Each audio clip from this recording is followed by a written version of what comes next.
نوشہرہ سے طاہر سلیم کی رپورٹ کے مطابق ریسکیو 1112 نوشہرہ فلیش فلڈ کے دوران کامیاب ریسکیو آپریشنز۔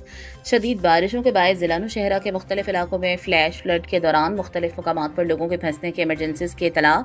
ریسکیو 1112 نوشہرہ نے صاحبزادہ ٹاؤن اکوڑا خٹک میں پیش آئے، جہاں سیلابی ریلے کے باعث 12 افراد مقصور ہو گئے تھے۔ اطلاع ملتے ہی ڈسٹرکٹ ایمرجنسی آفیسر ملک اشفاق حسین، ایڈیشنل ڈپٹی کمشنر ریلیف اعجاز اختر موقع پر پہنچے اور ریسکیو آپریشن کی نگرانی کی۔ ریسکیو ٹیموں نے بروقت کارروائی کرتے ہوئے تمام 12 افراد کو بحفاظت محفوظ مقام پر منتقل کر دیا۔ سیکریٹری ریلیف، بحالی و آبادکاری سہیل خان اور director general rescue 1112 Khyber Pakhtunkhwa شاہ فاہد کی ہدایت پر ریسکیو 1112 نوشہرہ کی تمام واٹر ریسکیو ٹیمیں ہائی الرٹ ہیں۔ ریسکیو اہلکار، ایمرجنسی گاڑیاں، ریسکیو بوٹس، لائف جیکٹس اور دیگر جان بچانے والا سامان کسی بھی ہنگامی صورتحال سے نمٹنے کے لیے مکمل طور پر تیار اور فیلڈ میں موجود ہیں۔